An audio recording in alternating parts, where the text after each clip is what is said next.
Hey everybody, Ketwolski here, checking in with another one of our hashtag Star Trek Discovery Discussions videos. Today we're going to be talking about continuity, or rather the lack of continuity, that Star Trek Discovery seems to be sharing with the rest of the Star Trek universe. This is an issue that a lot of people have brought up in the comments that I did during my review / breakdown of the new Star Trek Discovery trailer. A lot of people are sitting there saying, well, this is supposed to be Prime, but this looks like a Kelvin universe show. I don't know what's going on. When does this shit take place? What's happening? A lot of questions were brought up, and I want to go ahead and address a couple of the really big continuity issues right off the bat and break down those things and try to get into a little bit what I feel is really just blatant, obvious errors that the show is steamrolling, warp-tending right into. So with that being said, let's go ahead and jump right into that. Okay, so the first thing I want to go ahead and do, and I feel like it's appropriate to try to establish a bit of a timeline so that people understand the context of what it is that I'm discussing here and why I feel like there are some continuity errors. So let's go ahead and break this down a little bit here. So I built up this little timeline here to help show a graphical representation of when all these different things are taking place. So you guys know that the red line here is Prime, this blue one here is Kelvin universe. So in the Prime universe, Franklin was launched in the year 2153, give or take a couple of years there. In the year 2164, the ship was lost with all hands out into the deep space area. In the year 2233, that is when Captain Nero came back in time and caused the construction of the Kelvin timeline, which everyone just loves to hate. So that one, this one is kind of branching off here. In the year 2250, this was actually the first 5-year mission with Captain Robert April. Captain Robert April had a 1 5-year mission on the USS Enterprise, and then Captain Christopher Pike had 2 5-year missions on the USS Enterprise. And then according to the trailer that we saw just a couple days ago from Star Trek Discovery, the show takes place 10 years prior to the Kirk and Spock adventures, which take place in 2265. So that puts the show right at 2255. Now, the reason why I have these things here is because it's almost as if they don't understand how their own timeline is working. CBS almost doesn't understand the fact that Kirk wasn't the very first captain of the Enterprise, the NCC 1701.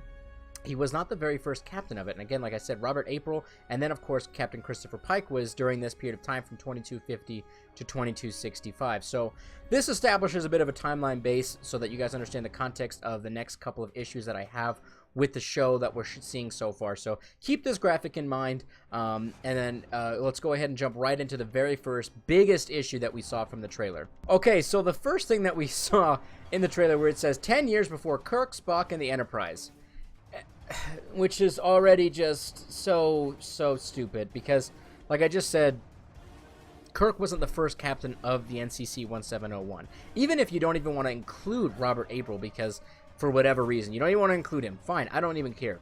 You know, let's just focus only on Christopher Pike.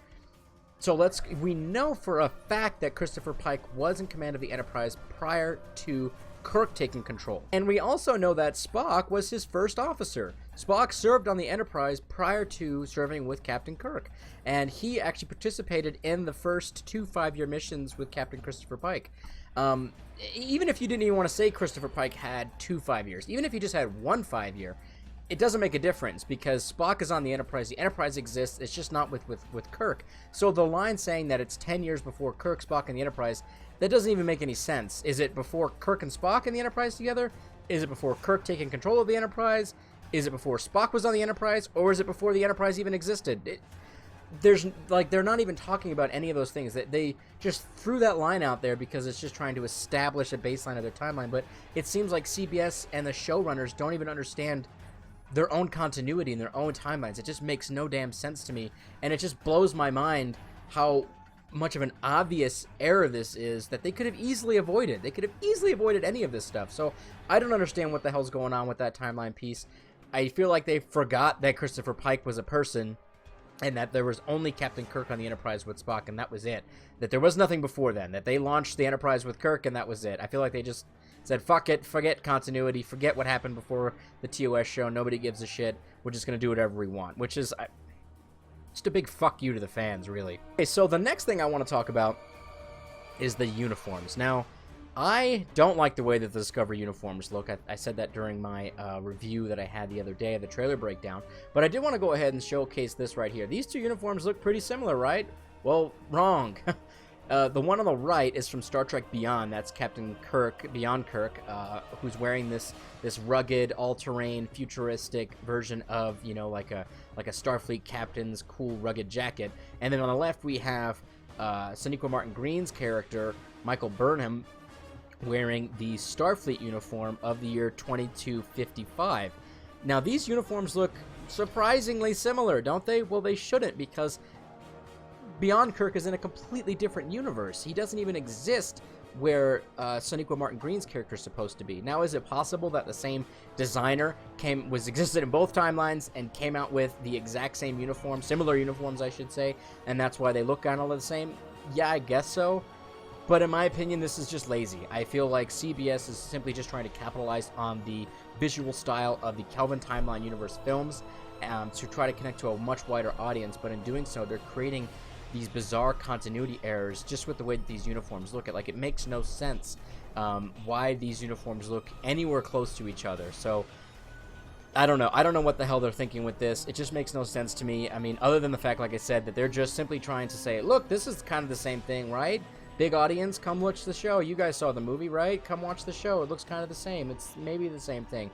Don't worry about all that continuity time BS. It's just Star Trek. Just watch the fucking show. It's just Star Trek. Okay, and the next thing I want to go ahead and talk about, and this is really my final big topic here, which is, on the top here, we have the bridge of the USS Franklin that we saw on Star Trek Beyond. At the bottom, we have the USS Shenzhou that we saw inside of the Star Trek Discovery, trailer. Now, if you look at a lot of the visual styles here, the chair, these hard geometric angles on the sides, the way that these panels are colored and they look very similar to that of, what's going on here. Even you can't really see the side consoles here, but they look very similar to this side console here as well. You can see what appears to be a joystick right here. There's definitely a joystick right here as well. You can kind of see it, and you actually see Sulu use a joystick inside of the movie. So the visual styles of these two bridges are very similar. They're very, very, very similar. My problem with that is, again, there's 102 years difference between when the Franklin was built and when the Shenzhou inside of Star Trek Discovery. 102 years. And yeah, this looks a bit more advanced than what we're seeing here, but this is ridiculous that this is sharing any visual styles to the USS Franklin when you think about it critically, other than the fact that they, again, are simply just saying, hey, look at us. We're just like that movie you saw just recently. Come look at this show. It's very similar. Don't worry about the timeline stuff. Don't worry about all that continuity weird shit. Just come watch the show. It looks kind of the same thing, right? It's visually kind of similar. Don't worry about it. Don't even worry about it. It's not a big deal. And I feel like they're just doing that to appear to a much larger audience, and basically just saying, screw off, Star Trek fans. I don't care about your continuity. I don't care the fact that this doesn't make any sense. I just simply don't care. Now, I said in my trailer, my review video for the trailer, that I actually liked the fact that these two things were sharing similar view styles, and that was up until just I started to make this video, where I actually broke down and realized that it was 102 years difference. And understanding that distance of time and understanding how fast and how often Starfleet updates their vessels, it just makes no sense that these things are even close to each other in any kind of visual styles, especially when you consider this really big important part, which is that this ship is flying around right now. This ship is on probably in the middle of its second 5-year mission. This ship, with this design, with this look to it, with these fucking uniforms in this timeline, is flying around inside of the galaxy. So why the hell does the Shenzhou share any visual cues back to the USS Franklin? In fact, it should share much more visual cues to this ship. And I'm even saying that even if the Shenzhou was launched 10, 15 years before the show takes place, it should still share much more visual cues with this. It should be showing much more stepping stone towards this ship then, as opposed to looking like a ship from 102 years ago. It just makes no sense. I don't understand what they're doing with these visual styles, other than the fact, like I said, they're just simply trying to capitalize on the views and the visual cues from Star Trek Beyond and the Kelvin Timeline universe, which, if you want to do that, that's fine. Then just set the damn show in the Kelvin universe. Don't put it in the Prime universe. It makes no sense. But they're stating, hey, it's in the Prime universe. It's 10 years before Kirk and Spock and the Enterprise, whatever the hell that means. And it's totally fine. It's in the Prime universe. Don't worry about it. It looks cool, right? And it just, these are such blatant, obvious errors that they are, like I said, they're warp 10ing right into out of the gate. It just makes no sense. I'm not trying to bash on the show, but this makes no sense to me, and it's really frustrating me as a Trek fan because, as you guys and gals know from being fans of the show, you guys know that I am a big proponent of both alpha and beta canons. I'm willing to accept quite a bit into my videos and into my knowledge of Star Trek, but these are just such obvious errors that are just interfering even with just the TOS show. Don't even worry about the expanded universe stuff. Just the TOS show itself. They are just blowing continuity and causing a whole bunch of errors right out of the bat. So it just makes no sense to me. Anyways, guys and gals, that wraps up my video today for the Continuity is for Losers, which is what apparently we all are because we're a bunch of losers and they don't care about us as fans. Tell me what you guys and gals think about this. Do you guys feel like I'm on the money here with these gripes, or do you feel like, you know, it's just a show, get over it, dude, you know, nobody cares, this is actually just a reboot of the entire franchise, which is kind of what it is. You know, I'm curious to hear what you guys and gals think about this. Please throw a like and a subscribe up on YouTube. Please follow me on Twitter at RealKetwolski. And follow me on Facebook at facebook.com@RealKetwolski. And I will see you guys next time. Live long and prosper, my Trekkies.